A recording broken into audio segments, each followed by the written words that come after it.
excited to talk about Beyonce more because I feel like most people I know, they like her, but do they love her? No. Do they have the extensive knowledge? No. So yeah. Sometimes you be having a conversation with people and you're like getting excited, and then you see that look from them. It's like they are looking for the exit. Right. They're like, "Where's my pepper spray?" If this starts naming producers, I'm like, I'm out of here. Welcome to Keep It, cricket media's show about pop culture and politics and what happens when they smack into each other at an alarming speed. I'm your host, Ira Madison III. I'm a television writer and Fall Out Boy fan. I'm Louis Vertel. I'm a TV writer and Jane Fonda historian. Let's get into it. And we are back with an all-new episode of Keep It. I'm Ira Madison III. I've returned. I'm Louis Vertel. I stay being here, except this week I'm in my childhood bedroom in the suburbs of Chicago. So if I regress to an emotional, childlike state, you'll know why. Because I'm surrounded by things like cuckoo clocks and posters of animals, which is what the Vertel, a.k.a. Vertel family, is obsessed with. Okay, but who stays in this room when you're not there? Because there's a distinct lack of, 70s paraphernalia.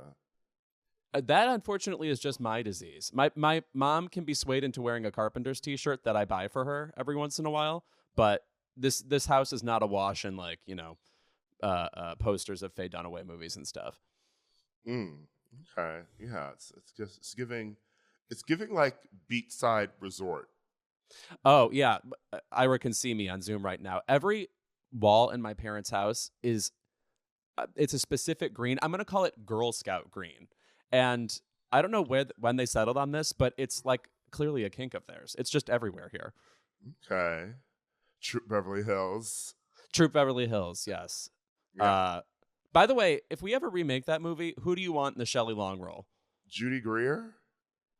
But she would be great. Greer, she also kind of reminds me of Shelley Long, but yeah. Yeah. But honestly, I feel like we're hurtled towards it would be very on the nose because of Abbott Elementary, but I could also see Quinta starring in the Shelley Long role in a Troop Beverly Hills remake. That would be fantastic. God, yeah, there'd be a lot of good answers for this. I mean, you could throw Sandra in it and be good, but I think Quinta is the more 2022 correct response, yes. Yeah, we have an episode this week. Oh my God, it's actually daunting. Sometimes we start an episode of Keep It and I'm like, will we fail? Here we go. Well, we can't fail twice in a row, Louis. I'm kidding. Oh, last week was wow. No, actually, I want to say thanks to everybody who reached out, not just about Guy being great, of course, but Angelica Bastian. I mean, one of a kind. I mean, I don't know how else to put this, Ira, but she's one of us, one of these people who obsessively just knows shit. Yes, she does like less things than us, but she is fantastic. I adore Angelica. We've been friends for years, so. We threw down about Paul Newman and Joanne Woodward. I actually felt bad that you weren't here for the Nope discussion, but I have the feeling your opinions will somehow leak their way back onto this podcast anyway. That trash? I'm kidding. I actually like to know. I got DMs myself before the episode even came out that were like, the last time y'all discussed a Jordan Peele film, I didn't like it. So what's happening this week? And I was like, first of all, I'm not even on this week's episode, so stay pressed. Yeah, stay pressed before even being pressed. To bring back some late 2010s slang. But I find myself saying that word sometimes because there's no other word for it. It's such a specific version of angst that a person can be. I saw you use it this week in reference to Diane Moran, who I'm sure we'll get into during our Beyonce conversation. But it did come out because it's a specific thing that I think is born on the internet when someone is being pressed. There's no other definition of what Diane Warren was this week. and we will get to that. We will be getting into Renaissance this week. We will be joined by the fantastic Britt Julious to discuss Renaissance. And then we're also going to get into this season of RuPaul's Drag Race All-Stars, which is finally over. Yeah, it felt like it went on for 7 years. It did, but I also enjoyed all of it. Oh, yeah. It was very, I don't know how else to put it, chill. Yeah. They took away the competitive vibe and created this. I would compare it to Whose Line Is It Anyway? The points don't matter, etc. It was very fun. It was nice. It was like us doing Keep It Up every week. Which is a little sickening. As you know, optimism after a while becomes bleak. But of course it is Drag Race, and all of that came crashing down with the finale, and the girls are fighting. Right. Good. As usual. So we're going to finally do like a breakdown of our thoughts on this season, the winners, and the contestants. And this episode is really just for the gays, because our guest this week is Neil Patrick Harris. He's one of the more famous gays. In fact, if you had to rank all the gays, he'd probably be in the top 20. I mean... Top 10? Maybe number one, like... globally name recognition at this point since Ellen DeGeneres returned to her home planet. She lost one of her own Ellen's Game of Games, and she fell into a sandpit. Unfortunately, when you lose the Ellen Game of Games, you die. No, it's Devil in the White City. You guys all read that, right? There's just dead celebrities underneath her stage. Kristen Bell is trapped under some floorboards. Someone make Jamila play. Oh, God. Anyway, we will be right back with a lot of Keep It. Beyonce released Renaissance, her 7th studio album, to widespread acclaim on Friday, and it's already well on its way to number 1 on the Billboard 200 charts. And we are joined this week by the fantastic Britt Julious, music critic for the Chicago Tribune and a freelance journalist, to get into all things Queen Bee and Renaissance. Thank you. Hi, thanks for being here. So excited to talk about this album. But is it more important to you than the new Shania Twain documentary, which I also saw? Weigh the pros and cons of both. I didn't know there was a new Shania Twain documentary, but I do think her personal life is really fascinating. So I would be very interested to learn more about that for sure. You think you're going to get more insight into Mutt Lange than you do. That's what I'll say about this documentary. But anyway. What I will actually say about Renaissance is, and I think I had tweeted this like weeks ago, but we've been in such a dormant period since Beyonce's last project that I was like, there are people in my life, especially since I had moved back to New York and had like met new friends there in the past years since the pandemic. There are new people in my life who do not know how deep Beehive I am. And I feel like we were all sleeper cells, and it was reawakened as this album was approaching. Because, like, as we said, before we started recording, I'm like, why am I fighting with Diane Warren on Twitter? like, why? It just came over me. I'm like, protect Beyonce. They have it together, and then the rumblings start happening with like a new album, and it's like, okay, I don't care about anyone else, like all other artists are like terrible, like she's the only one who can do it, like let's just dissect everything. And I don't know, I feel like I don't always stay dormant. Like I follow the Beyonce tag on Twitter, and so like real deep Beehive, they're just talking about like random stuff, and I'm like, oh yeah, absolutely, like let's talk about that. And it's like do you talk about anything else? But yeah, I joined a Beyonce community on Twitter because they have the community tabs now. And it is just fascinating seeing people who all day just like, and random things too. Will be like, well, what's your favorite track off Dangerously in Love? Just randomly in the middle of the day. Like, just people having discussions, and I love it. I want to say about her, I like that we get to be surprised that she released a hard dance album, even though she is still the preeminent dancer in pop music. It's weird that it's a surprise. It's like when Barbra Streisand is suddenly great in a comedy again. It's like, no, guys, she's like one of the best comic actresses ever. It's just also the third thing she's good at. It's like, Beyonce is still the preeminent like singer, superstar in other regards. And to put dancing on top of it feels like, oh, what a fun new thing you're trying, even though it's also a definitive thing you do.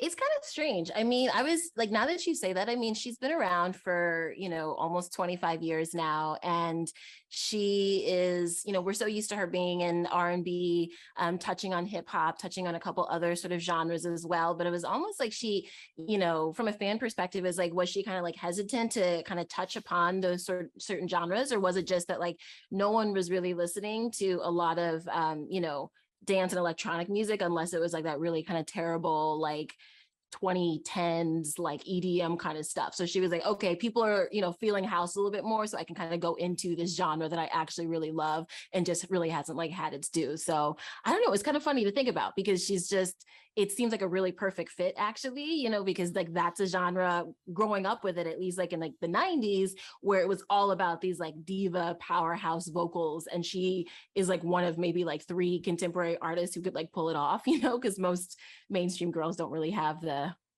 range to be able to kind of, hit like a Crystal Waters kind of, octave. So yeah. I would say that it feels like the coming out of the pandemic and this sort of need to be back around people, the need for dance again. We had Chromatica, we had Future Nostalgia, like Jessie Ware's album. It's just like people are feeling more like they want to dance and being around people, and it feels like it's the time for that. But when I think about like, other current contemporary pop stars who have like dance remixes that I would hear in like the club, and like if I'm going to a party in New York, I'm like, there aren't that many Beyonce ones, and now I feel like there will be.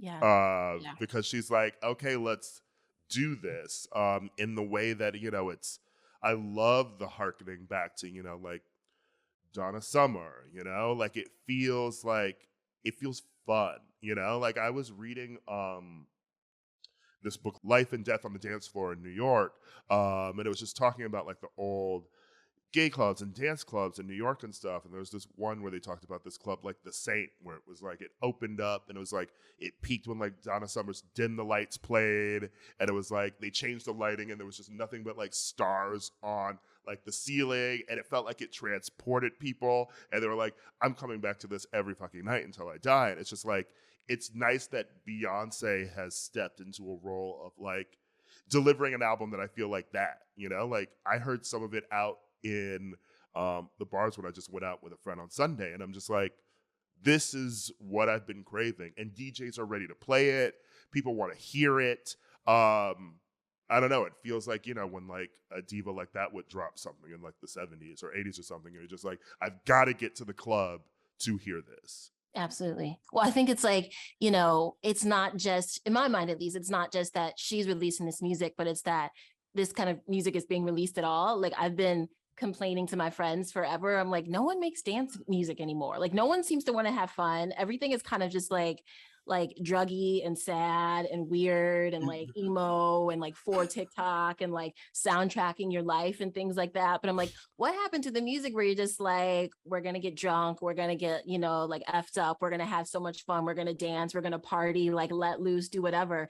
And so it's like, it's someone of her stature, like releasing that kind of music. And then just the fact that it's being released at all, it's kind of like, okay, you have like the freedom to actually like have fun and like let go of all of your stresses because the world is really terrible and we like absolutely need this. So that's just how I feel. It's like a kind of 1-2 punch. And I'm like so thankful for it, to be honest. Hopefully we're getting, I don't want to say totally away from what I'm going to call Klonopin core music, but it just, that really feels like the definitive sound of the mid to late 2000s, just that kind of gurgling under vocal, gurgling under music. Obviously, like Billie Eilish is like the Yale of this. Right. There's so much beneath her that is not as interesting or not as invigorating. What I like most about this Beyonce album is I like any moment of hers, and I always bring up Blow from her self-titled, which is one of my favorite songs of hers. I love any Beyonce moment that reminds me she is also one of the most dynamic Prince collaborators who ever lived. When you watch that performance when at the Grammys in 2004 with Prince, I thought that was definitive for her in a couple ways. One, it's just awesome to see her quote unquote keep up with Prince in terms of just star power, whatever. But you realized in that moment, those billboards deserve to be the same size. Like Prince and Beyonce together, like I didn't think one, Prince was towering over her. They seemed like absolute contemporaries when she was that young. And for her to, on this album, bring all the layers to dance that he does, I think is just so fitting for her and so exciting to hear. And I don't know actually who else would give that to us, even though I didn't expect to get it from her. Yeah, absolutely. I mean, like most of the album, I can hear the Prince influences, but especially on like tracks like Alien Superstar and Pure Honey, like especially that one, which has a very clear kind of sample in the chorus, but it's just, it's so evident and it's so, I think I'm someone who like loves Prince. Like he's like my favorite artist of all time. And like the thing that I loved about him is that he was not afraid to experiment, like bounce between different genres, but also kind of show like their connections and how like, these things can be woven in together to tell like a really great story. And she's doing the exact same kind of thing as well, and saying like, there's like a legacy here, there's history here. And even though these things might seem really kind of disparate, and even if like my career is maybe more rooted in R&B, like this is also a part of who I am, because that's like kind of the history of this music as well. So yeah, like it's funny that she hasn't necessarily like created a project that kind of screams Prince until now, but then you hear it and you're like, absolutely, like it's so clear. It's so clear. The Prince was really what I was feeling, and really just like, I mean, like, I have a Batman and Prince tattoo on my arm because like that's my favorite Prince album. But it's like I love just you listen to an album and it veers from all sorts of like cacophonous sounds, and it's like it gives you so much. I mean, it reminds you of like, I don't know, like I was so into musicology in high school. Oh, sure. Because like that album is just like so interesting to me, and it's like it's dance, it's R&B, it's like it's giving you so much, and I love that the legacy, the history lesson like she's giving with this album too of like house, dance, EDM, it's like it's funk, it's like it's all there, it's all these historically like Black genres too. And what I love about it as well is that like in this dedication to her just dedication to her uncle Johnny who died of complications from HIV for this album. And I was just thinking that like like especially as like a gay man who goes out and like listens to dance music and like like reveres like the pop divas, etc., everyone who's always sort of done it, it's like there's always like a discussion about like a Madonna, like a Kylie, or like we have ABBA and shit like that. And it's just sort of like the people who were Black in doing that seemed very much in like the distant past. I mean, and they're gone too, a lot of them like Donna, like Sylvester, like Prince, like they're gone, we only really have like Tina still like alive, like off in Zurich or wherever that bitch is, like she's up in Princess Peach's castle. Okay, she is not returning. It was great to have Beyonce do this as a I think Questlove like tweeted that she is a event artist, like someone was like, obviously, like I'm a big Charlie XCX fan, and she had the Show Me Love sample, but then when Beyonce did it, it was like, like she's an event artist, and Beyonce releasing music like this means that the music and it going to like number one means it's going to shift the music industry, because the music industry will know that this music is sellable again and it's popular, and we will get more of it. Yes. I love that. That was like a sermon. I love it. Just the way you were saying that. It was so good. But it's true. I mean, she's known for, changing the game with that digital drop, right? So she's known for like, kind of pushing things forward. And even if she's not necessarily the first person to do it, she is the one who can kind of show the ways in which it can be done. So I don't know, it's exciting because I mean, maybe I'm just like getting old, like I'm 34 now. So, but I feel like I listen to a lot of like contemporary music, and I'm just like, there's no excitement here, right? There's no vitality, there's no energy. And so, her coming back with this kind of event music, as you said, is sort of like, okay, this is how you can do it. Like, this is how it can be done. And yeah, I'm excited to see what other people will maybe do as well in, you know, response to her releasing an album like this, kind of giving other artists the permission in some ways to, like, you know, just be a little bit more experimental and hopefully, you know, not just make music that fits within the algorithm, that, like, you know, works perfectly for a playlist, that will get to the top of Spotify, but actually like has something to say and that gets people really like pumped and motivated. Not that she is accepting all these offers, but why did it take until now in this album for me to hear Grace Jones doing this shit again? You know what I mean? Like, I'm listening to this album, that vocal comes on, I'm like, finally. What? You can still see Grace Jones out there live in the world. I'm glad that, like, you know, there's a lot of sampling in this album, of course, as it's, you know, a classic disco record in certain ways, so it's going to have Donna Summer in it in addition to a lot of other names. But to actually hear Grace Jones in person, it's like, this woman is still here, and she is still, you know, like, art walking down the street. We need to be using her. Yes, absolutely. Well, I mean, Grace is kind of known for being a little she doesn't like a lot of contemporary artists. She's prickly. Not a fan, not a stan. Yeah. Didn't she say Gaga didn't have a soul? I was surprised. That's why we like her. Come on. I know. Yeah. Come on. And listen, and I know that bitch does not have a soul because I saw the Chromatica Ball in Paris, which was fantastic. But there are pyrotechnics in that show. And there was a heat wave in Europe. And this bitch tried to kill us. She was frying us to the pyrotechnics kept going off throughout the entire concert. And like at a certain point, like, and people are tweeting about it now too. It's like a meme. Like you were ducking down. You were like, my eyebrows are about to go off. She wanted us dead.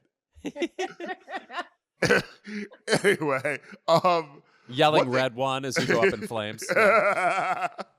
What I do want to say about the sampling on the album is obviously, you know, like sampling, you know, is like, you know, an art at this point, you know, and some people do it well, some people do not do it well, you know, and you can tell the difference when a song comes out and you're like, oh, it's like everyone will like, you know, like, every Sweetie song is a sample, by the way, you know, and you'll be like, okay, this is cute, but like there's a difference when it's like an album like this where it's like, it's not just a sample in that, okay, here's the beat from this song that you already know, and I'm singing over it or I'm rapping over it.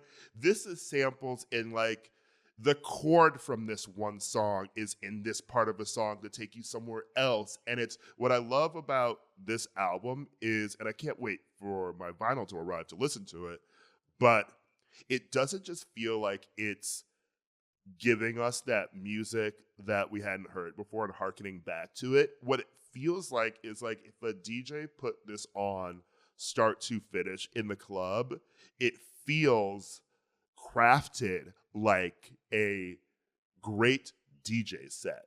It feels like there's original new music in it. Like Confessions on a Dance Floor. Yes. You know, there's original new music in it, but it's like, here's this Donna sample, like, to turn the club up, you know? Like, here's this Prince moment. Here, you know, like, it's beautiful. And it feels like a whole night out.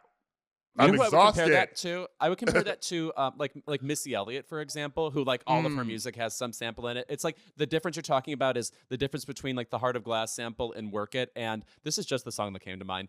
Beautiful Girls by Sean Kingston, where it's just, wait, is that Stand By Me? What's the, yeah. And he's just like speaking over it. You know what I mean?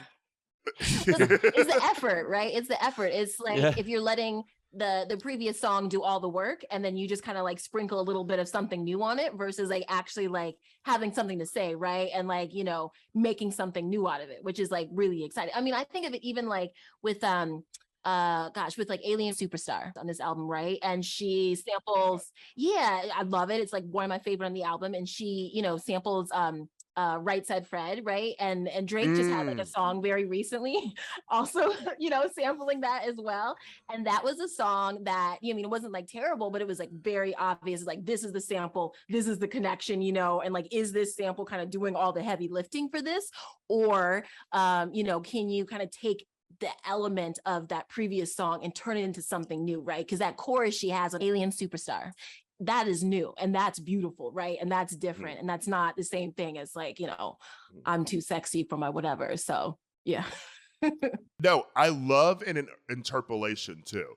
You know, like the moment where she does the like from Tina Marie's Ooh La La, like that is beautiful. And it's also weird because it's like she samples that song on 2 different tracks. But it sounds completely different in the way it's used on both tracks too. Tina Marie, she's come up a few times on Keep It before. I think namely because didn't J-Lo do that Motown tribute at the Grammys once, and part of it was she did Tina Marie. And anyway, that tribute did not go over, astoundingly well. But Tina Marie, among like music that is now considered like old, that is like, it holds up so well. It's the best dance music.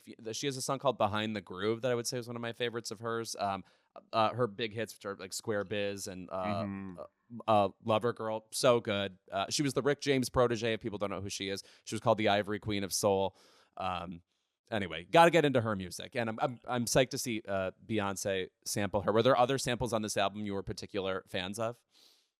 I loved the Mr. Finger sample, which you can kind of hear in Pure Honey, just from like a kind of Chicago house standpoint. Like for me, that was really exciting as well. So that song in general, I really loved because it just had like, and I think it probably like the most kind of samples out of like any of the others. And it sort of was incorporating kind of like 2 different songs to kind of create one song. So yeah, that was probably like one of like my personal favorites out of like all of them, just because it seemed like it was almost like that was sort of like the story that she was really trying to tell, and like kind of taking it back to, this kind of early house, like mid 80s Chicago warehouse, like Black queer community. And so I thought that was just like really nice to hear for me at least. So my favorite track is still Cozy, even after the whole weekend, and like Honey Dijon's production audit, and then Dave Giles and Green Velvet, like people all from the Chicago like scene. Like I fucking love that song, and my favorite sample on that is like from the ad-libs from like T.S. Madison's Bitch I'm Black video, just like underscoring it. I'm just like, it like really like delivers for me.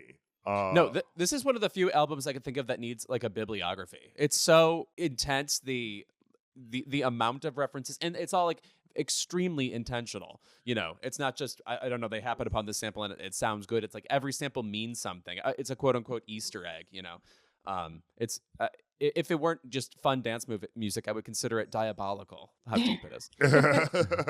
I mean, I also just love like the Still Pimpin' sample that opens it up too. From Memphis rapper, Princess Loco. It is great, and I also loved that. I love the people who noticed that sample and had to let you know that they noticed that sample, because the album dropped and Charlie Puth tweeted, he was like, damn, shout out to that Still Pimpin' sample that opens up Beyonce's album. I was like, you better stand, Charles. But it's just like I love your bibliography comment, Louis, because it really just feels like a feast for like music lovers. Mm-hmm. Now, should we get into the Diane Warren of it all, since she's come? I mean, I know you wanted to save this for your Keep It. No, we'll talk about it. We'll talk about it. She obviously one of the most preeminent songwriters of our time.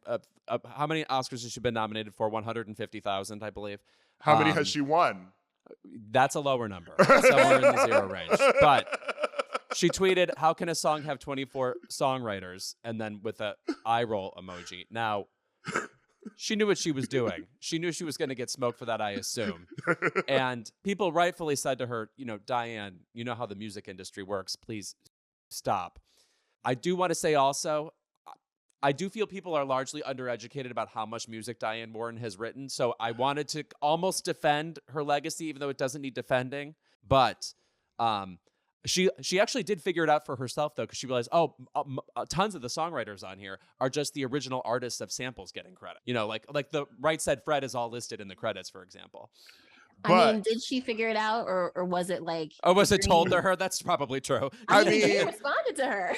The Dream literally responded, and then he was like, "Come on, Diane." And then I didn't see the Dream respond. Oh, okay. The Dream responded, and then she became a full white woman and was like, "Well, you don't have to be mean." Oh no! And I'm like, come on, girl, you were dragging. Do they have to be nice? Yeah. Yeah. You were dragging his track. And I'm like, listen, she has written for icons, you know? The Vivian. Shut up. Rita Ora. I'm Ario Speedwagon. Yeah.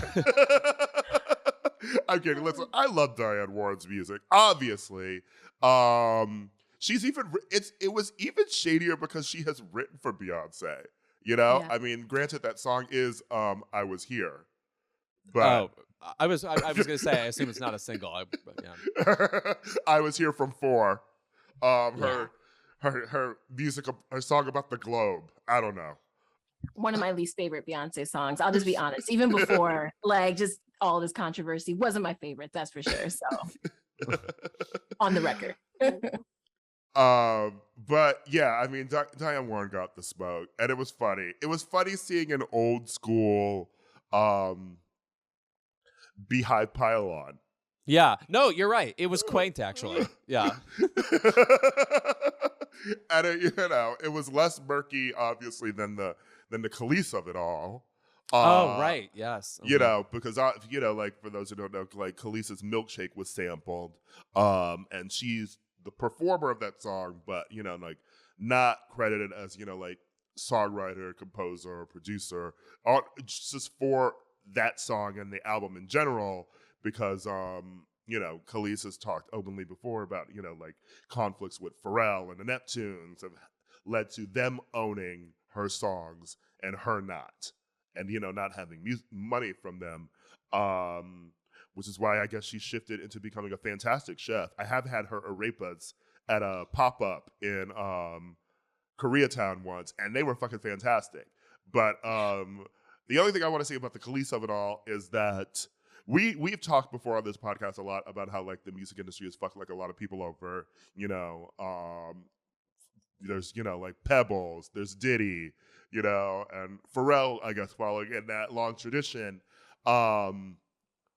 I think that we can acknowledge, like, how amazing Khalees is and be like, you have legitimate gripes with this without attacking her. I'm like, I can love the album and not get into the mess of it all. Because Khalees is fantastic. I mean, talking about dance music, DJs will still throw on 4th of July on the dance floor, and I'm like, turn all the way up. Oh, I remember I'm in my hometown right now, so this memory is coming back to me fresher. There was the summer of 2006, I believe. I was home from college, and Bossy had come out, except it was an iTunes Planet at the time, and I was very nervous about, I didn't have any money in college, so I didn't want to spend money on songs. I would literally, I'm not kidding, bored in my Chicago suburb, drive around in my mom's car waiting for Bossy to come on. It was sad. It was really sad. That's understandable, though. I mean, that's how we used to listen to music back in the day, right? You just waited for it to happen, and then you would get it and try to record it in that way. I do love how that song opens up with her being like, just so you know, I was the first one to scream on the track. Oh, yeah. No, it's like she's talking about her own career. Yeah. She's like, I'm referencing Caught Out There. I'm referencing, yeah. Any lasting thoughts on this album? There's so much more we could talk about, but I'm just like, Have we said the words Virgo's Groove? That's my favorite song on the album. I mean, that is a vibe. That is just, that entire song feels like I'm listening to the entirety of Air's Moon Safari, like, within just like 6 minutes. It's so good. And it's also like, and again, it's like a light groove too, in addition to being, so it's like you can put it on next to the pool in Palm Springs also, which is sort of important for me in a dance record. Like, there should be a sort of like breathe out moment, Yeah, Plastic Sofa's like I love that song too. The vocal runs on that are fantastic, but it's a good, like, intermission, like, breathe on the dance floor moment, and then Virgo's Groove gets you right back up there, and then the last half of that, it is wild to actually have a recent sort of mainstream, like, pop album that the last half of it is, like, almost stronger than the first half. Absolutely. Yeah. I mean, it's truly no skips for me. So, and that last half is just, I feel like that's kind of like, some of her most experimental stuff on the record. So, I mean, All Up in My Mind.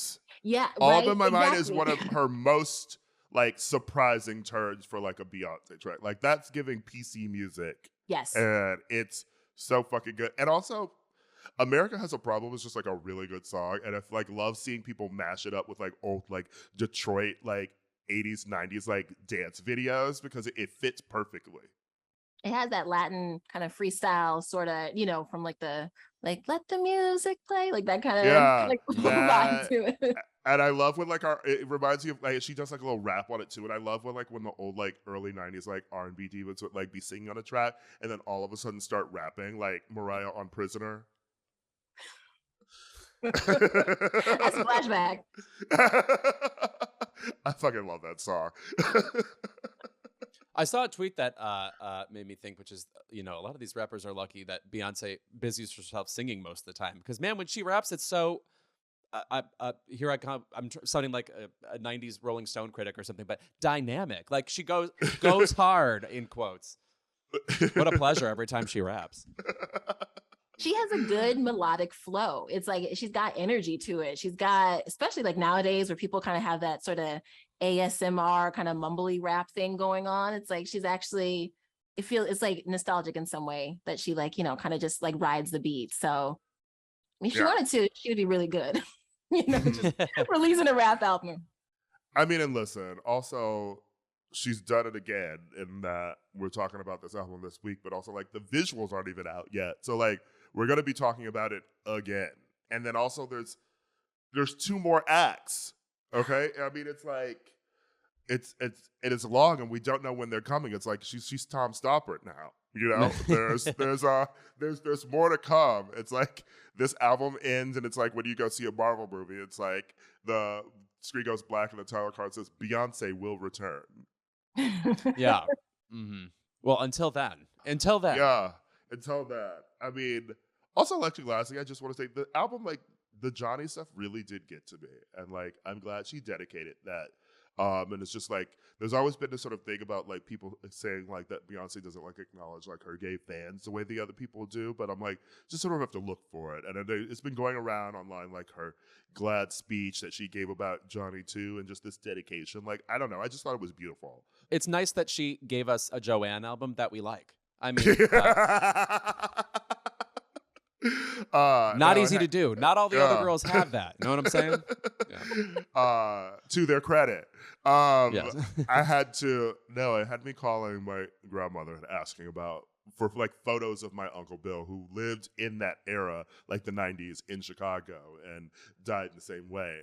Because I was like, I just wanted to like feel that connection again that I was feeling from the music. So my favorite Beyonce album at the moment, and it really feels like almost like the queer Lemonade for her, like queer fan base. So, yeah, thank you for joining us, Britt.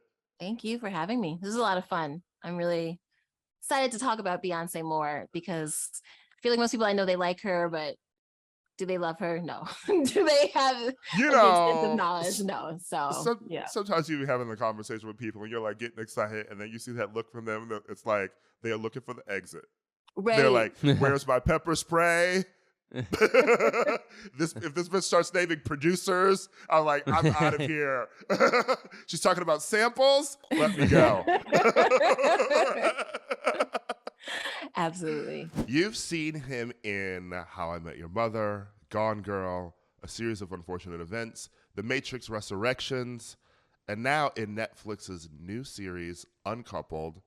We're thrilled to welcome to Keep It the #1 most famous gay man in the world, actually. We decided this in the intro. Jesus. The legendary Neil Patrick Harris. What's up? Hi. How are you? Nice to see you. It's nice to see you too. I can't even decide what I would call your primary credit at this point.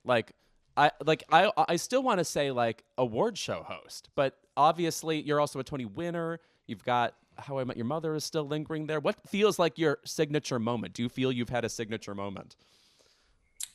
That's a really interesting question.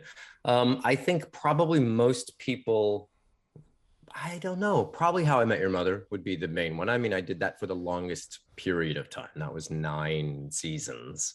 And each season was 1 year between them because it was a CBS show. So like almost a decade on that. But people will still come up and say like, hey, Doogie, I loved you in Series of Unfortunate Events. So I feel like that one may have left more of an indelible mark. But I don't know. Now that Uncoupled's happening, maybe the side of my bare ass about to get Botoxed may be more indelible. I think it's just the name. I think it's just the name, the moniker Doogie Howser that has endured. Because I feel like it became such a moment culturally that people who have never seen it know that you're Doogie Howser, though. That's true. That's also true. That is true. Strange. Yeah, 20-year-olds will say, aren't you that guy from Doogie Howser? I'm like, dude, the show isn't even on Netflix or anything. It's not streaming at all. It's not even streaming. I've not seen an episode of this show in decades. I don't even think I remember anything about it. I do know, I guess there's a spinoff on Disney.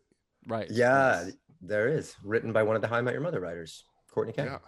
But we had Kat Dennings on this show once, and she talked about how ever since she was on Two Broke Girls, like she's now a loud person. Did doing a multicam for that long transform how you communicate? It feels like it would just change what you think, how loud you need to be in order for an audience to hear you. Oh, that's a very interesting question. I don't know that it made me any louder. I think it made me maybe a little more overt, or at least comfortable and confident in my own comedic ideas and choices as a performer. And I say that unique to me and our show because Kat was on a multi-camera show that was live in front of a studio audience. Right, yeah. So I do think you need to be a bit louder in that scenario because you're talking over actual laughs and there's like a group vibe of a crowd of people who are, 12 feet above you that are, highly caffeinated, being told to like really give it. And so that probably changes the dynamic. We were a multi-camera show with a laugh track because there were so many little scenes that flashed back and forward in Ted, and then there were all these, there was 3 times as many scenes in the script for our show than say a Two Broke Girls. So I was just imagining where the laughs would come. I was trying to get the camera guys to laugh because that was always fun. Then I felt like, okay, I think where I'm going is in the right direction. But I would know from the table read when we all sat around with script first time, I would know that they laughed twice at this line, right? And so when we were recording it, I would definitely tee it up and say half the line and then pause because I know they're going to add a laugh. And then I would say the second half of the line.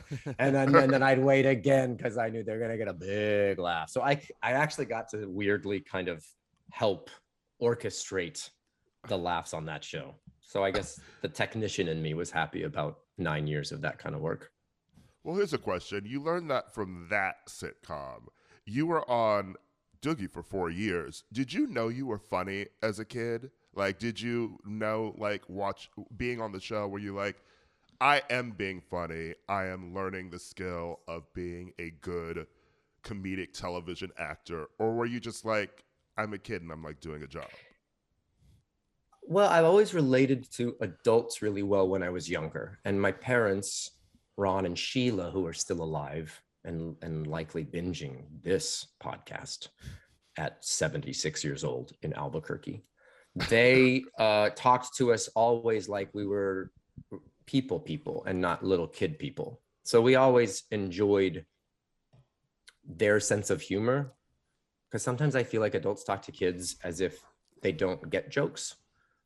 But in point of fact, we listen to a lot of Smothers Brothers albums and a lot of Bill Cosby comedy. He had LPs and his long form like dentist stuff. So we all had a good sense of humor. Doogie was kind of a dramedy. It was within Wondercade. No, sorry, that's a different chapter.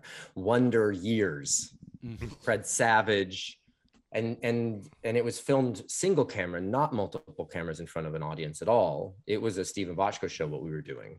So the comedy was really subtle at best. The guy who played Vinny, Max Casella, was my sort of funny sidekick So Doogie was sort of the nucleus center of that. And while I appreciated what comedy timings would be, I wasn't really the one to deliver the punchline so often on that show. Also, speaking of being into things like Smothers Brothers albums, etc., your interests have always struck me as a bit like old-fashioned. Like you have the magic part of your personality. I associate you with loving game shows, which I'm also obsessed with. Have you always felt like a secret little growing up? Like, were you somebody who didn't relate to other people your age because you had weirder interests than they did? And how do you think that's benefited you, in your career? No, and do you have those interests still? I always liked performing. I always was drawn to anything that was kind of showy. I grew up in a small ski resort town in the middle of New Mexico, so it was mostly sort of football centric and farming. There wasn't a lot of outlets for performance. So anytime I would go to a Six Flags Middle America, yes, I liked the roller coasters, but I was really intrigued by sort of the show with the 6 or 8 20-something dancer singers that would sort of an Americana review, and then there'd be like all these costume changes and the set would move around. I would love that kind of stuff. And I loved pep rallies, and I loved the church choir, and I was just kind of always looking for outlets. I loved when the state fair would come into town once a year into Albuquerque, and we'd go up to Albuquerque, the big city, and it was so great to see the pitchmen at the carnivals trying to say whatever is necessary in a fast patter to get people to drop $1 to come inside to see the two-headed lady. Like, I always found that style of pitchman performance to be kind of great. It was similar, I think, to game show hosts of the 80s, Oh, sure. because there were fewer channels on TV, and it was really trying to keep the moth to the flame by look over here, and tell them what they've won, and here's the next round, and here's how it goes, and you're going to be first, John. What's your choice? And I always thought it was both exciting to watch, kind of like an opiate, because they were so enthusiastic, not overly so, like freakish, but they were confident, but it was also very succinct. And I like vocabulary, and I like being able to use the specific words. And I say that because I think that speaks to the old timey stuff. I love vaudevillian things. I love good like classic clown acts like Buster Keaton, that you can see that it's well thought through and plays to multiple levels, to multiple demographics, which is interesting. As I'm saying that, I guess that's a through line for me, is the notion of multiplicity within performance. I love Jim Henson and Walt Disney are probably my two idols growing up. And I think in large part because they were creating content designed for more than one person to watch simultaneously, which I always just found kind of fascinating. Kids and adults can watch them, appreciate them in different ways. And I think you could say the same for a Charlie Chaplin or a Buster Keaton or a P.T. Barnum. Like P.T. Barnum was trying to get everyone to come and see this thing, but it was also like a wink and a nod, because if you stuck around long enough, you'd get to see, dancers showing their tits in behind this curtain. So there was kind of two things happening simultaneously. You would fit right in the Michael Jackson, Paul McCartney Say video. That's where you belong. Hawking a tonic. Yeah. I actually find it hard to believe you're not in the old one with that Steven Spielberg directed, where like every celebrity pops up. Which one? Which one is that, Louis? Oh, Liberian Girl. The Liberian Girl music video is random celebrities of that time are on set, literally of all ages too. Like, but on set, it does feel like you were there. Waiting for Michael Jackson, and then like Steven Spielberg's there too, because like I think he directed it, and it's like then Michael Jackson like descends from the sky like a director's chair, and it's like that's a wrap. And the video is just shooting everyone walking around looking for Michael. It's baffling. I went to Neverland once, and Michael wasn't there, but it was a big benefit. And apparently he might have been there, but in disguise. And I got to wander and see all kinds of things. I never really ever met him, but he loved magic and I loved magic, and he loved Disney theme parks, as did I. So I felt weird kinship and connection with the part of Michael Jackson that sort of loved the entertainment of it all. What do you have any lasting memories from walking around at Neverland? Is there like an image burned in your brain? Two, and I don't know, it's hard to know if my images were based on the allegations that were sort of at that time pending, I think. So this was like pre all of like the downfall of Michael and the legal stuff, but that was, I think, happening. So I think I was looking at it through a different lens, but I did sort of recognize it in the arcade that he had in sort of his main house. There was lots of amazing video games. I did notice there were like multiple doors and that they were all kind of locked. And I remember thinking, wow, this is so interesting, because I wonder who has access to which doors. I thought it was weird, not weird, but interesting in the cinema, when we saw the cinema, that there was a big movie theater. And then sort of behind it and up above, almost like a mezzanine, were two, I think, glass enclosed like rooms with beds in them.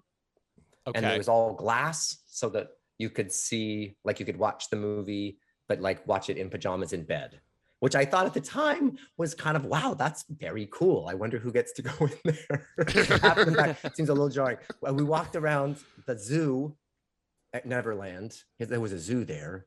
And I found that a little bit. Was Bubbles still trapped there? Oh, that's a good question. I don't think I saw Bubbles. It was more lions and like wild animals, which I thought was just kind of a drag for them, because it didn't feel like they had giant acreage with which to roam around. However, I went to the giraffe enclosure, which was outside, and I guess the giraffe sort of walked up to us. This is my only weird Neverland story. And so we picked some leaves or something, and this beautiful giraffe comes, and I hold my arm up to offer the leaves, and it leans down and it takes in this big giraffe tongue. And then it looks at me up close with its eyes, and tears, it just shoot out of its eyes straight down, like a burst of tears, and then it walks away. And my friend Emma, who was with me, who could vouch for the story, we were both jaws to the ground, like, was that a sign? Was that just a giraffe saying, things have happened here? That might have been Michael. That might have been Michael. Yeah. I don't know. It wasn't like, that's funny. It wasn't like a drippy eye. It was a look at my face, and I'm tearing. I'm sending tears, and then I'm walking away. It was SOS from a giraffe moment. Yeah. Oh my God. You should have had Jack Hanna in there that moment. There should have been a freedom trail for that giraffe to walk out on. Well, speaking of tears, let's talk about Uncoupled. Do you like that segue? Nice. What a bro. Right. Speaking of the Smothers Brothers, yeah, here we go. I mean, you were talking before, about, multiple things going on in a performance. And I think what people are really loving about this is, aside from people who've seen you, on stage, in theater, this is like a new Neil for people. And it's even a new Neil for people who've seen you on stage. I feel like, one, you're getting to play, everyone's calling it like a gay Carrie Bradshaw. And two, Nice. you're being like very emotionally open and dramatic, I think, in a way that we've never gotten to see you before. So like, how did it feel doing that? And also, how does it feel with the response to it? Well, I can't really comment to the response to it, because you've gotten texts. You've gotten texts. From like sure, friends and people who've seen it. I honestly, Ira, I've always been extra reticent and almost to my own detriment to take praise for something that is currently happening with anything more than like an informational way. Mm-hmm. And I don't know. I mean, you can ask Jeffrey Richman, who's our boss. I mean, he will come up and say the most glowing, glorious things about dailies, about oh, you're going to that what your work on episode 2, Neil. And I'm just thinking, all right. No, you're saying that because you're the producer of the show, and what else are you supposed to say? I don't think he feels the opposite necessarily, but I'm not so good with accepting any kind of large scale praise. I was aware of how like the overall, like, was it mixed positive, mixed negative? And I think it was like mixed positive in a way that was helpful. The tonal shifts within Uncoupled were the thing that I was most concerned about when we were filming it, because I just didn't know if people were going to want to watch a Darren Star funny Sex and the City show, and then why are people so dramatic and crying, or whether they wanted to watch a breakup show with actors like Tisha doing really good work and Marcia Gay Harden doing really dramatic, like angry work, and myself the same, and then like pratfall, and I didn't know if they would find that jarring. So that was always my concern. And at the end of the day, I think that weirdly that duality hasn't necessarily been done, at least with these characters at, in this time in 2022, in the middle of the summer. And so I think there's not a lot of comparable content. And then I think both sides of what I previously said get to enjoy it for both reasons. So I shouldn't have second guessed it so much, because I think someone said wisely, and it might have been Jeffrey, that is like what a relationship is. Like, life is fun and funny, and then you get sucker punched sometimes and you have to deal with like real issues, but then life is still fun and funny. Or life is shit and your relationship is all consuming, and then you get too drunk and you make an ass out of yourself, which is funny. So it doesn't need to be one type of show. But I certainly loved playing it. I thought it was fun to be doing. It was a little bit of a magic trick to me, and I love magic, right? But I think it was fun to be doing a Darren Star show, the same guy that is currently doing Emily in Paris, which doesn't delve, too deep into like the emotion of relationship. And so you think it's that, and then you get to watch me give a really heartfelt, emotional speech. And then you think, oh my gosh, I was not expecting that, which leaves an impression. So for me, it's been really fun. I'm proud of everyone that's on the show. Like, I keep telling people, did you love Brooks? Did you love Tisha? I'm a proponent of like the whole thing. So yes, it's been fun. I love that it's bingy, and I don't know, that the timing is good right now. So fingers crossed. I will say, side note, fuck Darren for us not shooting in Paris, though. Well, now that things are going well, we're all hypothesizing what season 2 might be like. Like, if we get a season 2, which I'm wondering, okay, they must have some algorithmic numbers. Like, was retention good? Did people watch all of them? I told them no ski weekend episode. I'm talking about Mykonos.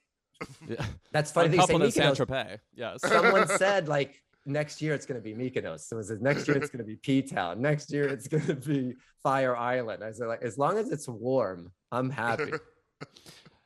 Obviously, this role would be closer to your real life, in that you're playing a gay man who is exactly your age. There's no like magical realism component to the show, but did it still require research in any way? I heard you had to like find out like what Grindr was, basically, and have it tutorialed to you. I didn't do any research. I guess I did a little bit of real estate research. Just, I mean, not a deep dive. Just I think I paid closer attention to people who were selling things on TV shows, $1 million listing types of people, just to see kind of where the zeitgeist is as far as that goes. Gay men all know real estate agents. True, and I know some gay real estate agents, and what I like about my friends who are real estate agents is that they're not over the top. So I didn't want Michael to be an over the top, I didn't want his suit to have a vest and a pocket square and colorful ties. As I kind of wanted him to be a regular person that was able to hide behind the idea of selling something and not looking at himself, and in turn getting like messier and messier while still trying to maintain the air of everything is okayedness. Yeah, because those people are supposed to be calming clients ultimately. You know, they're not sort of like they're not giving the P.T. Barnum like show as you were describing earlier. Well, some do. Some are really like over. I think they should be good at kind of reading the room and reading their client and seeing if they want more information or if they want less. As far as the app learning, I listen. I know that Grindr exists, but I just have never, I've always been with David. And so if I ever like created a profile on Grindr, that would be very weird. And he would be very suspicious. And if I said, no, honey, it's just for research, I think even more suspicious. So we just never did that. But we had friends who were on it. And I'm always still amused when someone, I mean, we've had super hot friends who were just really pretty handsome people who make their livelihood taking their shirts off. And so like having those people show me their accounts on Grindr, that's fantastic. That's like Willy Wonka, because you have literally the pick of anyone in a 20-mile radius willing to do anything that you want. And the specifics are remarkable. But yeah, I thought watching, I don't know, tell me what you think about this, Ira, because some of Michael's reactions to those things, like barebacking and prep and Grindr, some of his reactions seemed to me when we were doing them a little dated, as if I kept wondering, does Michael not watch Netflix or listen to podcasts or watch the news or know that these things exist, right? Because I know about Grindr as Neil, but it doesn't mean that I have to be on it. And so I was a little concerned that it would feel a little dusty in that regard, a little Golden Girls. But I think it works. And I'm going to say this in the non-shadiest way possible. But okay, if it seems like new information to Michael, a lot of it was also new information to Darren, because I feel like Michael is sort of an avatar for Darren. And Darren is a Leo, just like me. And we know Darren's star. And Darren and Michael are a little bit self-involved. And so I can see Michael not knowing what's going out in the rest of the world because it just didn't concern him. I could see his friends talking about Grindr at a party, and he's like, not listening. Because it doesn't concern him. A lot of this stuff was new to Darren. Now, that is totally accurate. But I think there's an added benefit to it, having talked to people recently, is that I think his naivete towards these things allowed a wide swath of people who are watching to learn about it in a safe way as well. So I think you get straight men and you get women able to learn about Grindr in like an informational way that I think really actually helped us in the storytelling. When Darren makes a show, it's not, I mean, there's a lot of queer content right now, you know? And I think as queer men, like Louis and I could attest, we do like a show where you watch it and it's like, it's for us explicitly. Like, it's not explaining things to the audience. But this is a Darren Star show. It's on Netflix. You need one to have big numbers to get even a second season on Netflix. You need everyone watching this show. And I think that there needs to be a bit of Will and Grace style, like explaining what gayness is to people in 2022. I appreciate you saying that, because I was a little wary of that, because I know that the queer community can also be quick to judge themselves. And so I didn't want it to feel like we were potentially out of touch in some of the wokeness of current culture through Michael's lens.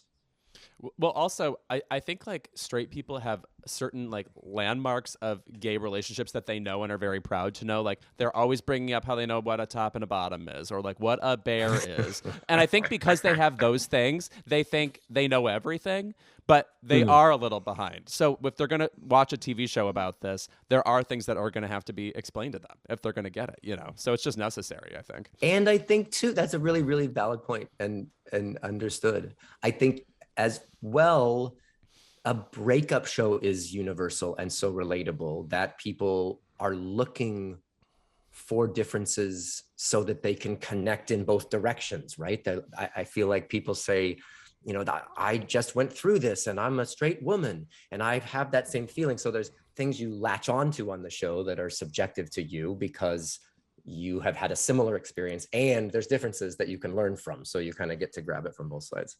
No, in a way, this show is the an unmarried woman of 2022, which is one of the great breakup New York stories of all time. I just need to shout out Jill Clayburgh, one of the great undersung actresses as of late, but she was great in the 70s and 80s. I guess one last question I want to ask is, everyone's been talking, you know, about the concept of, you know, playing like someone going through a breakup and like having to rediscover that life and how it is to play that. And I think you talked a lot about that in interviews, but what I'm interested in is, you know, you publicly came out obviously in 2006, and people in that era where, you know, like if you were coming out as gay, you did it in People magazine. But playing the things of like Michael, like discover, like going to a gay bar again, you know, etc. What was it like being in this show, and I guess revisiting your gay youth, which would be Michael's gay youth? Because what was your New York life like before David, before you came out? I didn't come out till very late. And I think it was mostly because I lived in Los Angeles and had worked on television. And so I felt very still in my own body. Like I was used to like hitting a mark and standing still so that they could do a wide shot and then a close up, and they didn't have to work super hard. And so I did that for 4 years. And when I was done, I didn't really know how to move my body. And so I didn't feel comfortable in my skin. And I certainly in the 90s wasn't about to go see what the dating scene is like, because I think within those initial first steps, you seek a little anonymity. So like you're not sure if you want to grind up against somebody or like wait to be grinded up against with on the dance floor, if you're going to wear something loud and like or sexual, or wear something conservative. So there's a lot of unknowns. But being a television actor going to Rage and like standing in the corner at the 90s, that would have certainly been fodder for lots of people to whisper in the ears of others. And back then there weren't as many examples of representation. So I just never really went out. I had a great group of friends. I lived in Studio City and I hung out with them a lot. And I was always kind of the fun Barney Stinson sidekick friend.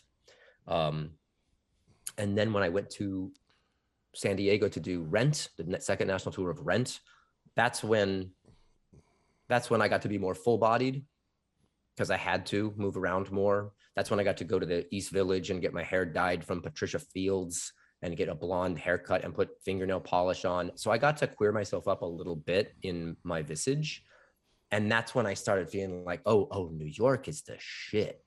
Like here, people are kind of sexy just by design, but they're not interested in what anyone else is really doing. And there's all kinds of places that are open super late that you can walk to, that you could just take a subway to. So it allowed some anonymity to just kind of explore and see what things I thought was sexy. That said, once I started dating people, I dated them for a while. I wasn't good at the we're fooling around, but so that you know I'm also fooling around with 4 other people and saying the same to them. I felt disingenuous telling person 1 that I wasn't seeing anyone else if I was. So I wound up just sort of dating one guy until it ran its course.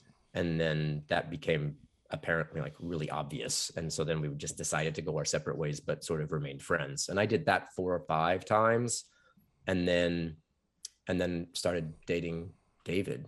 So it wasn't a super single experience. I guess when I was younger, I would go out in LA, but to straightish clubs, but like trendy Hollywood clubs, like Roxbury and the Viper Room and places like that. So it was all kinds of people. Like I didn't feel like there was a different partying world that I wasn't participating in. But I didn't have any game at all. So I would just kind of hang with my little cluster of friends and show off my fake ID and, drink a lot of vodka and cranberries giveaway, and then go home tipsy. Yeah, I feel like trendy clubs were a good way to Yeah. if you were sort of anonymous as a gay person, like you wouldn't be called out for going there. Even when I hear stories of like old Studio 54, it's like going there didn't mean you were gay really, because everybody wanted to go there. So it could be fair, but I yeah, feel like, don't you feel like those stories are singular to New York though? I don't feel like that's the same vibe in LA. In LA, it was very much, at least in that time, if you're going to West Hollywood, you're like, what's up with that? It was LA was a very, but back then LA was like, are you a movie person or a TV person? You have to decide now. Are you doing pilot season, or are you going to be an independent movie person? Like that was, you had to make these decisions. I think New York by design is more fluid. Yeah.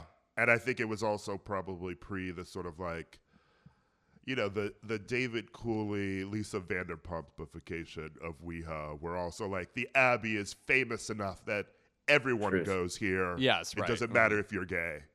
The Abbey was a place that I knew was like a real gay moment. Like if you went to the Abbey, it was because you were gay, or at least like dabbling.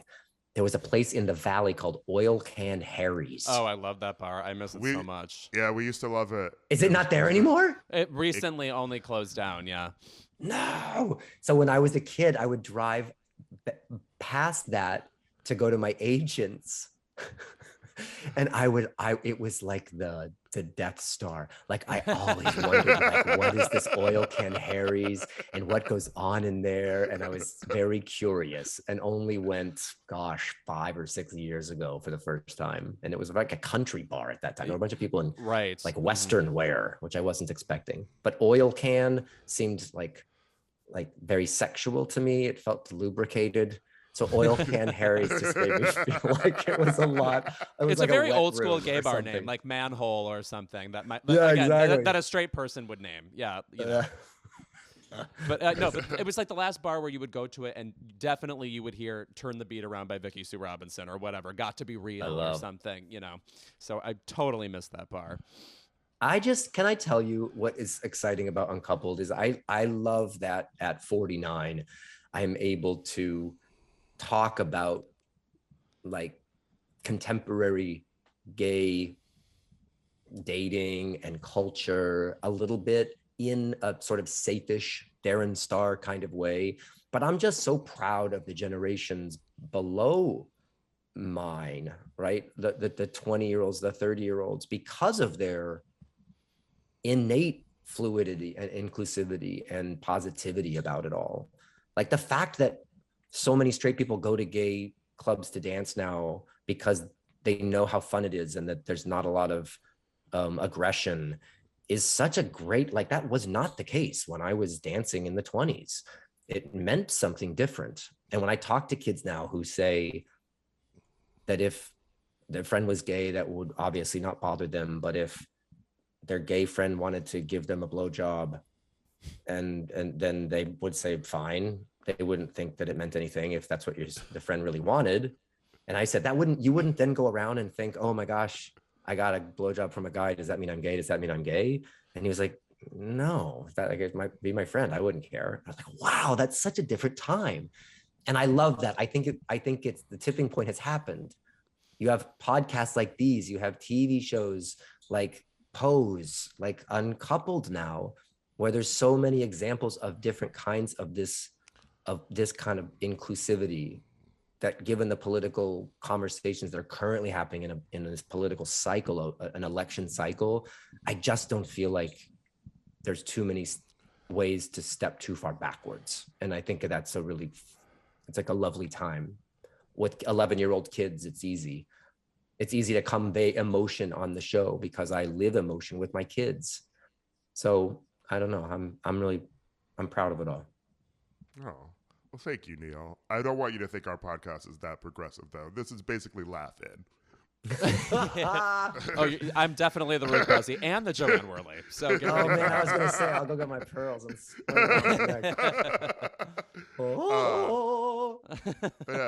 thank you for being here. And honestly, like I love how the show turned out. It was great working with you. Likewise, and I hope there's a season 2. I hope you're a part of it, and I can't wait to see what new stories everyone gets to tell.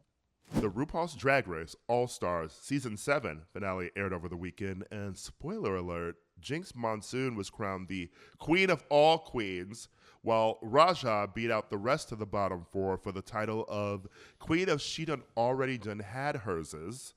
Marked the end of a season that included some big changes to the format and a more complimentary, less shady tone. What do we think of this season overall? I mean, massively entertaining. Everybody on the stage deserved to be there and really bring something. Like, I don't think anybody would suggest that Evie should have won the season, but she was magnificent throughout. That's like somebody who I would put in the quote unquote bottom 2 of the season. Still gave us, signature personality, unbelievable lip syncs, unbelievable looks. I will say the thing I would criticize, which is that we didn't get any critiques at all the entire season. The judges were mainly super flattering to the contestants, which does make them look great. Mm-hmm. To me, when it came to the final verdict after the lip syncs, because they were so always complimentary, it's like they could give the victory to whomever they wanted without having to weigh what was bad about each performance or what they didn't like about each performance. And so that felt a little bit slick to me. Because, for example, on a show like Project Runway, I feel like when you're looking at the bottom 2, the 2 worst outfits of the week or whatever, it's usually about weighing which of the cons is worse, which of the infractions is more worthy of elimination. And so I felt watching this, particularly this final lip sync, where I didn't think Jinx dominated all three of the ones she had to in order to win. It felt like they sort of arbitrarily gave it to her based on what the final game was, when they just wanted to give it to her in general for having a great season. Yeah, I mean, that ADR of, the Queen's like performance all season will also like be considered. And I'm like, okay. And it's like, just say that up front, because I mean, that happens sometimes on Project Runway, like I feel like, what I will say, the one show where it doesn't happen on enough and it annoys me, and it truly is the competition, is Top Chef. They will send home like someone who's been a strong fucking chef all season because they fucked up a dish that week. But they're very upfront that like it's the competition each week. Yeah, right. And I was happy to see Raja pick up the whatever this like bottom rung thing they figured out was, even though I thought she was the second best performer all season. I just love that kind of drag queen where, first of all, let's talk about the speaking voice, where like everything out of her mouth is like this, like everything's a load of shit. That is butter. That is honey. Like she could drag you to hell and back, and you'd still be like, I want to keep listening to your voice. Yeah, right. No, her voice is like an audio eye roll, and fabulous in that way. She would have been great as a teacher on Daria. Yeah. I was just thinking, I've been sleep deprived the past few days, so I've been feeling like Mr. DiMartino. Thank you for bringing that up. Drinking your iced coffee and your eye bulging. Yes, yeah. That like old Visine commercial veins popping out. No, but what's interesting about Drag Race to me is like I watch it every week. There are times I've skipped this season because nobody's eliminated. You're sort of given the freedom to skip every once in a while. There's not urgency to watch the episode before Twitter has their takes or whatever. But it's such a natural part of my TV diet. It's like Jeopardy in that Of course I'm watching it. Like it's not like something I'm trying out. It's not like something I even think to recommend in a way because it's like eating breakfast every day or something. There's no other show that does what it does, which with its like super casual intersectionality. They always have like a bunch of contestants who are from a bunch of different places, a bunch of different influences, styles, things that matter to them. And in particular with the All-Star season, it is just super interesting to watch queens from old seasons compete with queens from new seasons because the requirements for how to be good on Drag Race are always changing, and you're always worried like, are we leaving queens behind? Like, has the definition changed so much that someone like, this is the name coming to mind, Pandora Box doesn't matter anymore? But then you see them mix with the new queens, and you realize, oh, they're still sisters, and they're still updating what they do too, and they still have ways that they can, force the show to make progress and stuff. It felt like in certain ways, Jinx Monsoon came back and we're like, oh, here comes this quaint old style queen. And then as the season went on, it's like, oh no, we're still behind her. This show is lagging behind Jinx Monsoon and what she's able to do. So that was really cool to see. I mean, I think you and I both saw the RuPaul's Drag Race Drive-In last year or something. And Bianca, performed in that. And even she's picked up lip syncing a bit. Right. But even in a comedic way. But it's like, you have to. You learn a new skill, especially if you're a drag queen and you're you want to continue to have people coming to see you, etc. What I will say about this season is the finale was very weird in that Ru wanted to crown Jinx. Yeah. And I think we've all heard, about people complaining to production throughout the show being filmed, that they felt the show was being slanted towards Jinx. And then also crowning Raja, because I think she wanted to celebrate Raja coming back, and how much Raja has played a part in the history of Drag Race.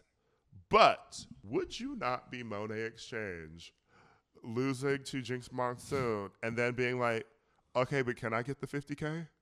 Yeah, right. Yeah, it is wild. You lost, but not in the correct bracket. Yeah. There's another competition, and I'm like, well, if I'm good enough to be in this bracket, then why can't I just be the winner of that bracket? Yeah, right. That does suck. Somebody outlined that Monet has the exact same track record as Parvati from Survivor. In her first season, she got 6th. In the second season, she won, and now she's the runner-up, which that's pretty good company to keep. I mean, if you associate any name with Survivor, it's that one. But I mean, you talked about TV diets and things that when people ask what shows we watch, I don't even recommend RuPaul's Drag Race to people anymore because I just assume you watch it. It's it's wild that this show has become one of those in the sense of Survivor, I just watch. Big Brother, I just watch. It's Days of Our Lives, I just watch. The way you watch Jeopardy, it's it's become a show that's just it's always on. And if you are a person, if people know that you watch it, they talk to you about it, and you don't bring it up, around people who don't discuss it, But you always have people to talk about Drag Race with because it is literally always on. It's truly become our sports. In a way, or gay sports in a way, in that there's always someone watching it at a bar. It gets I'm screaming at it too, right? Mm-hmm. They host viewing parties, it's a part of our community in such an interesting way.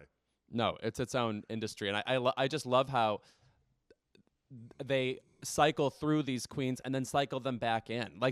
And it would be weird if they didn't. We want to keep hearing from these people, and there's no better forum for them than this show. And obviously, being good at drag is not the same thing as being good at RuPaul's Drag Race, but you want to see them put through the ringer again. You want to see some urgency put behind a lip sync. Where there's something about bringing a competitive angle to drag that gives it the ferocity that is the signature thing about drag. So it only enforces the qualities of drag we love. What do we think of the editing in that finale? Oh, well, I'm very curious about when they did a Nicki Minaj song, right? And they cut out a Swish Swish. I'm sorry, that's what Katy Perry Swish Swish, and that is Nicki Minaj's verse song. Was cut out. And then I heard that they actually filmed it, and Jinx basically just watched Monet do the entire rap, and then they went on with the lip sync. Now that I think almost constitutes unethical, cutting that out of the final lip sync. Let's talk about ethics in RuPaul's Drag Race. Monet Gate. I mean, I also hated the editing of, like, she did an interview with Vulture with Paul McCallion. It's a great interview, by the way. But she talks about how, like, she opens up, like, they don't even really show you what she's doing at the beginning either, where, like, she has a lipstick with Jinx's name on it to, like, the eliminations that they used to do in All Stars. Like, and I think that it's really funny and clever, but they didn't show it. They also did not, and I'm like, is this I'm like, this is on Paramount Plus, you know? So, like, what was the, like, standards and practices that didn't let us get to see, like, Monet, like, simulating, like, topping Trinity on stage during their lip sync? The cutaway was so weird. Yeah, right. Obviously, they weren't literally having sex. In this lip sync, they ended up sort of simulating a sexual act, and they treated it like Elvis on fucking Ed Sullivan. Like, no one's seen anything from the waist down. It's like, girl, it's not 1956, and I'm paying for this channel. Yeah. Leak the Snyder footage. Yeah. Yeah, that was puzzling. Who was your favorite, like, queens overall this season? Favorite queen? I mean, I would say Jinx, because it's not a given that somebody with old-fashioned tendencies, a Neil Patrick Harris, if you will necessarily flourish in a competition where you're supposed to be the next hot thing, you know? Mm-hmm. So for her to give a dynamite Judy Garland impression during the Snatch game, and by the way, speaking of not givens, you're never sure if you're going to be watching anything remotely entertaining, let alone something that doesn't make you want to set yourself on fire when Snatch game comes on. Jesus so Christ. For her to come on with a full plan, full impression, and then also seemingly improvisational things that were brilliant, like spelling sandwich, Sandwidg. Like, I don't think of Judy Garland as somebody with that kind of vocal tick, and for her to point that out with that joke was super observant and hilarious. I really liked Shay this season, and I really loved her, like, her performance at the end. I mean, it's interesting that, like, when we get to these, like, talent show parts of Drag Race, it's usually always, like, a queen doing, like, an original song at this point and performing, but there's really just something away, like, her song was, like, it just felt on another level, you know? Yeah. And her dancing, the fluidity, the Janet influence, the attitude, sort of yeah. like, it's the attitude is there, and he's truly, like, I was watching that song that she was doing with, like, the payphone and the dancers, and I was like, I wouldn't just go see Shay do, like, a drag show. I would go to a Shea Coulee concert. Yeah, right. No, she's ferocious, which you don't always get out of drag anymore. You know, it runs pretty cute and pretty pageanty, generally speaking. But honestly, nobody messed up. I mean, like, I want to sit here and be like, and guess who's a fraud? Blank, but they weren't. Everybody brought something. Yeah, even queens that I'm not, like, immediately, like, a stan of, like a Trinity. You know, I feel like they delivered. Yeah, I thought Trinity actually won that lip sync against Monet in the final when they did So What by Pink, which, by the way, Trinity seemed to be dressed for. And also just So What by Pink is one of the, it's so, like, raging gym teacher songs, raging female gym teacher song. I've got my I think I just lost my husband. I don't know where he went. Yeah, jilted at the town bar vibes. Yeah. Also, like, also the lyric Jessica Simps, or the nerve that she couldn't even finish the phrase. By the way, anybody's name could have fit in that blank. If you're having a syllable problem, you don't have to use Jessica Simpson anyway. Poor Jessica. But isn't that so Pink?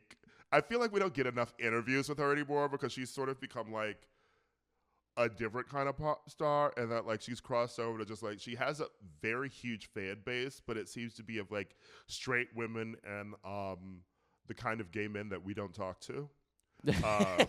No, she's very placid now. I would compare her arc to Queen Latifah, and that when she came out, it was about a certain kind of hardness and attitude, and there are elements thereof, but, like, you know, she's, like, kind of edging into a territory where you're going to be covering some standards soon, aren't you? I know it. Right. You know, once the old bones don't let her hang from the ceiling anymore. Yeah.